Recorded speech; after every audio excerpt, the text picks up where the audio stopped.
54. Well, the last 6 years have been really challenging with my health. I wasn't able to do what I wanted to do because I had some strokes. Oh, sorry to hear. So I wasn't able to do my hobby because I was relearning how to walk because I love to walk. I love to help people, like to volunteer, do different things like that. But the stroke prevented me from being as active as I usually am until maybe 4 months ago.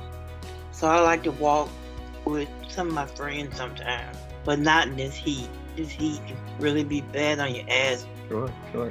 And I understand you live in Memphis, so is the Green Line in Memphis then? Yeah, I'm not from Memphis, but I've been here long enough to be from Memphis. I Oh, spent half wonderful. my life in Pennsylvania, and half my life here. Oh, whereabouts in Pennsylvania? I lived in Philadelphia for a while. Harrisburg. Oh, wonderful, wonderful. So the western side of things. I miss the snow. You mentioned you work with children with learning disabilities. Could you describe some of that work that you do? But mostly, I teach sign language, and then we help them with life skills, teach them how to get ready to go out in society if they're able to. Some of them are not able to, and they'll be stuck with their families probably until they get a little older and can move on their own. It's rewarding to see that spark in their face once they realize they can do it.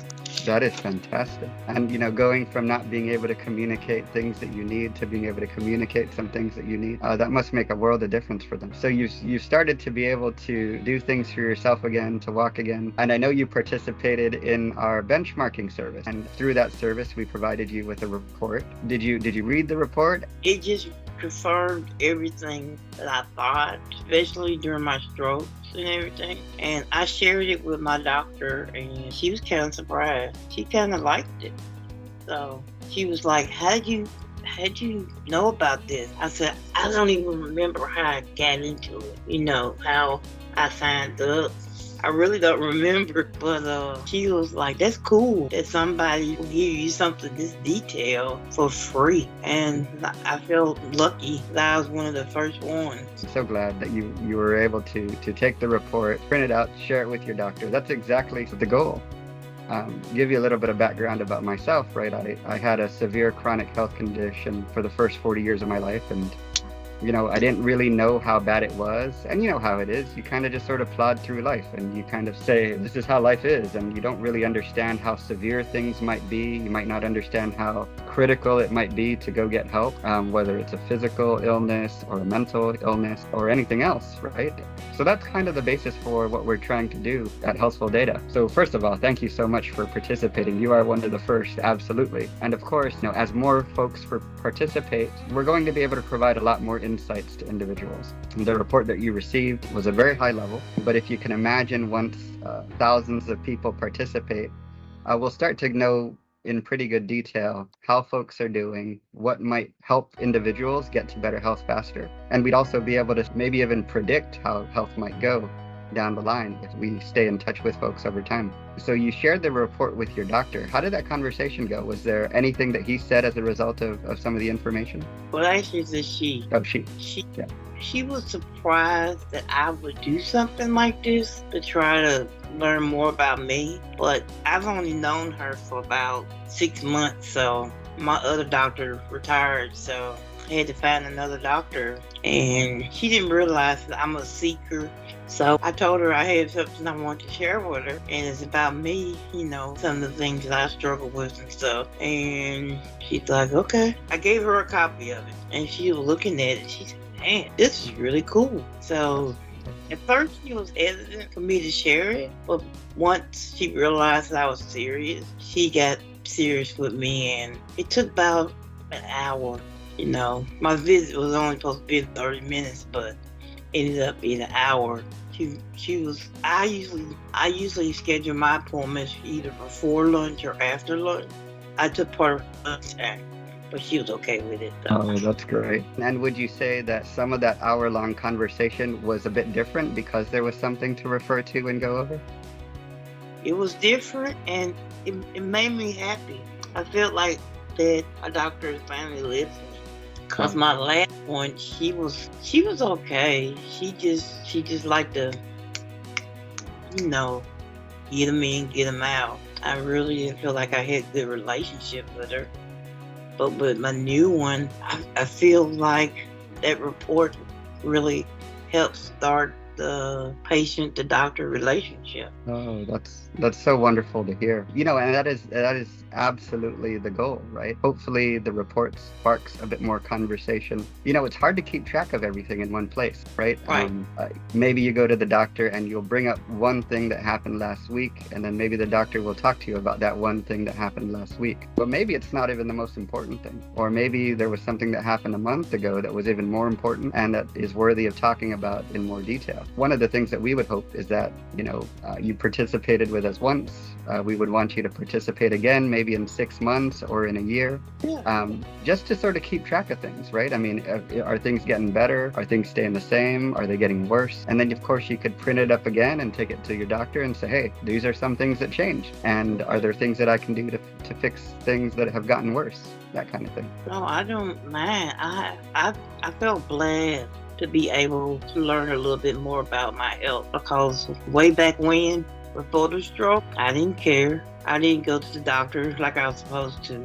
I sure didn't get my shots like I was supposed to. But it was more like when the pandemic started, maybe a year or a year and a half, when they started talking about getting shots. I kept telling people, I'm not getting no shot. But I had this friend of mine who has really been helping me since I had my stroke. And she said, I know you're scared of needles, which I am. I'm scared of heights too. So she said, I'll go with you and we'll do the shots together.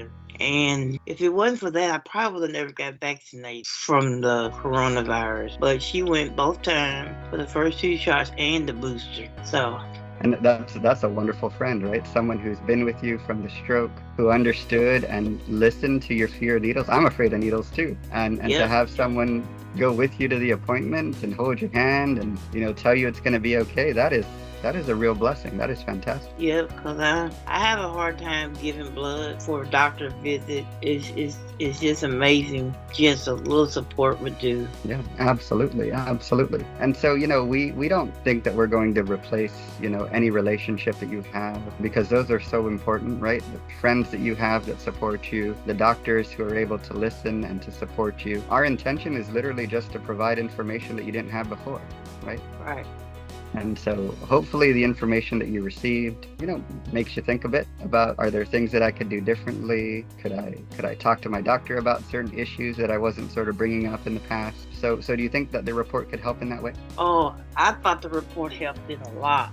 It really did. It really did. Because before, I wouldn't be so reluctant to talk about some of the things unless somebody started the conversation. I wouldn't provide the information on my own. Somebody would have to pull it out of me.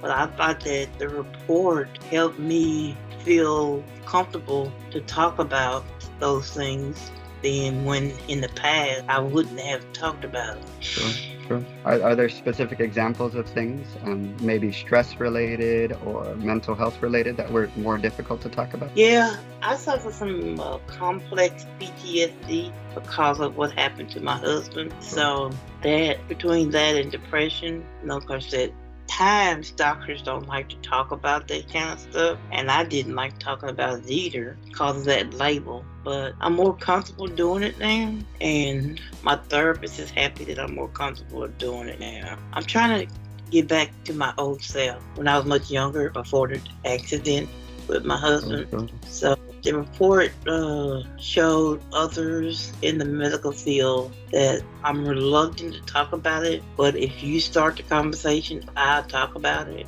And it's beneficial if somebody prods me or helps me get comfortable to express my emotions.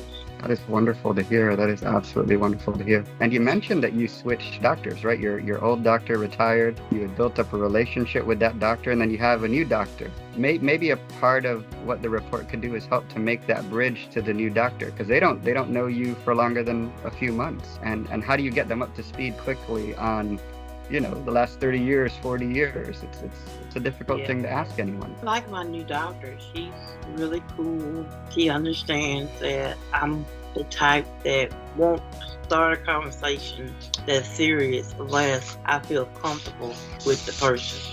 And that report actually helped me feel a little comfortable in sharing about losing my husband and everything and just being alone. Because in August, we would have been married 25 years. So it's just, that report really helped, and hopefully it will continue to help me because I was able to, with the report, found out that I didn't get to do physical therapy like I was supposed to because of the pandemic. So she was able to get my insurance company to react the services that I didn't get after the pandemic, before the pandemic. And I'm doing physical therapy and occupational now. And that's been 6 years ago that I had the last one. But I still have problems from this last stroke, and now I'm getting better. It's just taking time. Oh, but that's so wonderful that you're restarting physical therapy, especially if you haven't fully recovered. No. And it takes a lot to take care of kids, and to work with children. A lot of energy. They always have more energy than we do. And so I'm sure the physical therapy helps with your job, right? And your day-to-day. The occupational do too, because for 6 years during this last stroke, I wasn't able to tie my own shoes until maybe 5 months ago. The occupational therapy, I learned how to tie my shoes again for myself and to button my own shirts. So that was something that I was proud of, and my doctors are proud of it too. Oh, that's wonderful to see that you recognize that there are things you couldn't do, to get the help that you need to then be able to do these things again. That's gotta feel so great. That's wonderful. Congratulations. I know you mentioned that you don't remember sort of finding the service. I'm sure it was via Facebook, because that's sort of the way we've been communicating with most folks. Yeah. When you first saw it, maybe do you remember being hesitant at all to use the service? Did you have a question about what it was? Were there any questions in your mind as you thought about it? I think the main thing was it really a legitimate service? Because I'm not used to seeing nothing free that's in that much detail. So yes, I was a little hesitant, and I thought it was Twitter, but it could have been Facebook. But sometimes when you see these things on Facebook, you get leery, like providing your information, what that might do. But once I found out it was legitimate, I was on my laptop, because when I first saw the thing about the report, I was on my iPad, and it's kind of hard typing or reading lots of stuff on my iPad since the stroke, so I had to get on my laptop, and I just sat there after I felt comfortable, filling out the information. The hard part was waiting. Sure. Because I was waiting like, is this really legit? Do I have really just fill this out? But once I got the report, the doctor read it and I read it, I would do it again. Yeah, that's fantastic to hear. And so, we're talking today, you can confirm we've never met before today, Nope. And you participated in the service, you received your report, you spoke to your doctor about the report that you received. Sounds like you had a great conversation with your doctor for an hour about what you learned from the report. So you can confirm to everyone who might be thinking about it. Yeah, this is a legitimate thing. Yeah, I was hoping that one of my friends, my neighbor, would do it. I'm still trying to get her to do it. The referral code you gave me. Sure. So I'm hoping she'll do it. She needs help. Yeah, I mean, and I think that this conversation might help, right? And we'll share the video. You can share it with your friends, right? And they can see, hey, this is something that helped you have a more productive conversation, helped you understand your health a bit better than you did before, helps you to, the way we say it is take your health back in a very real way. So that's exciting. It's the reason why we started Healthful Data. It's the reason why we want to continue to make it grow. Really, it's early days, right? We've just started. And of course, there are folks who haven't received their report yet because it takes time to generate the reports. But once we do, then everyone will have it and hopefully have similar experiences to the one that you've had, which is the goal. Yeah. Maybe a general question, and this is more of understanding your perspective as to why you think it might be important for folks like your friend and others to participate and to better understand their health through the benchmark. Well, I think taking control of your life is one of the things that's hard, and health, and because a lot of people don't like to talk about, including myself, what's happening with our own body. A lot of people made PTSD, and I had to tell them that PTSD is nothing to be ashamed of, because I used to be ashamed of, but I learned that I didn't cause this on my own. A traumatic thing happened to me, or more than one, but the final one was losing my husband, and I needed to take back my life and not let the illness take my life like I used to do. So I'm hoping that my friend, she listens to me. She's just like me, reluctant to do things, but I think she'll do it eventually within the next couple of weeks. Wow, that's wonderful. And it tells me that you care about your friend, right? You participated, you benefited from it, you think it might be able to help her. And that's a form of love in my mind, right? You care enough about her and her well-being and her health that you would love for her to have the same experience that you did with the service, the report, having those conversations with her doctor. That's wonderful. Right now, she's having a hard time with doctors believing her. So I think this report will help her with that conversation. Her health problems are more deeper than mine, and she goes to some doctor at least 4 times a week. A doctor, if it's not the cardiologist, the stomach doctor, you name it, she goes more than I do. Sometimes they don't listen to her, and she comes back just angry, and sometimes she don't even want to make her next appointment. So I think something like this will help her to communicate with her doctors. I know she don't have a printer to print it out, so I told her that you can always print it out at my house, because I want her to get better like myself and to improve that communication gap. No, that is wonderful, wonderful, wonderful. And it tells me something too, right? I mean, you could be seeing a doctor or seeing multiple doctors, and they might not be listening, or they might be, disbelieving, or maybe the communication's not the greatest. And by providing something that is, here are the facts of what is happening to me, here's how I'm doing relative to other folks, and it's saying that maybe I need a lot more help than even I can articulate. Hopefully that helps, right? I mean, and I believe it does.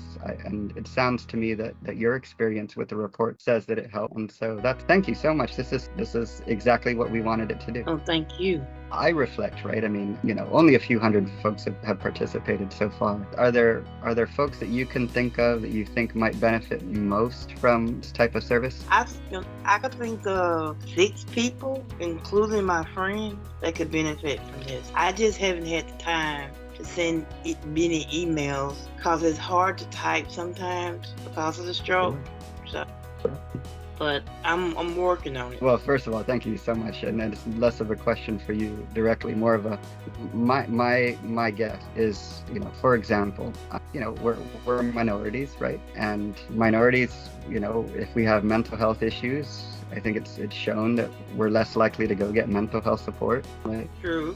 Yeah. So hopefully more minorities can participate so that we can start to help each other out, right? And I don't know, when I was growing up, I didn't know anyone who was seeing a therapist, and that makes it difficult to go out and seek one on your own as well. So hopefully by showing that some people are getting the support they need and we're not, maybe that's sort of the light bulb effect, right? Hopefully we get these ideas and we start to see, okay, well, if others can get help, so can we. I was always told to get over it because of losing my husband. It's been 22 years, and they said, you should be over that now. I said, it's something that I probably never will be over to the full extent of being happy like I used to be. But I know that talking about it helps a lot, because before I started talking about it, I used to do things that weren't healthy, if you get what I'm saying, and now I'm not. So I had to learn that because of stigma in the African American community regarding mental illness and seeing a doctor and a therapist, that I couldn't keep doing that, because I might end up losing my own life because I was getting too depressed or just not caring anymore. So I had to change my mindset. And this report actually helped me to go see a trauma therapist. Actually, I've been with her now 2 months. So that's fantastic. I'm so glad that you were able to go see her about Yeah. trauma, the real trauma of losing your husband. And I agree with you. That's, something that will stay with you. It's not the same. I lost my brother 2 or 3 years ago to an overdose. Whoa. And I can guarantee that I will probably never get over that I've lost him. And so, getting the help that we need to get through these things is so critical, so important. And the more we can talk about it, so I think this interview might help a little bit with folks who might be on the fence with getting help for trauma and other things that have happened to them. They'll see a little bit of themselves in our conversation, and hopefully they'll decide to participate in the service. They'll get benefit. Hopefully they go see the right doctors. They have those more productive conversations. They are listened to, and the help that is needed, so sorely needed, gets to where it can make the most impact. That's the goal. And Miss Bacon, I wanted to congratulate you again. It sounds like your journey is on better footing today than it was. It sounds like you have hope for the future, that you're getting back to the, you said you got back to the kitchen and were able to cook up some food for some folks. What kind of food did you make? Grilled chicken, asparagus, and cubed potatoes, because I had to learn how to cook again. And I did that at OT. I cooked that meal at OT, and all the OT staff, they loved it. I was scared to do it because before I had my strokes, I wasn't cooking as much. But now I want to learn how to eat more healthier and do things like that, because 6 years ago, I wouldn't eat no asparagus. Now broccoli, yeah, but asparagus? I thought asparagus were slimy, but now I eat it, especially grilled asparagus. Oh, good. Yeah, grilled asparagus is fantastic. So I'm glad, if it's prepared the wrong way, it definitely is slimy though. I agree. Yep. Yeah, and we've all probably tried the asparagus out of the can, right? And the canned one is slimier. I've only tried that once. It will never happen again. It has to be fresh. Agree completely.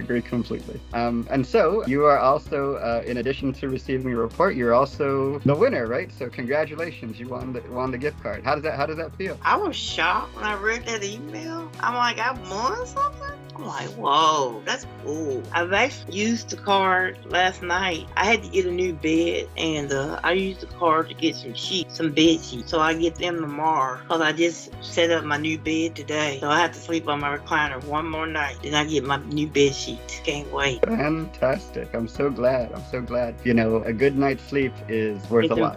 It's absolutely important. Miss Bacon, I really wanted to thank you so much for taking the time to talk about your experience with Healthful Data. Sounds like it was a good one. Sounds like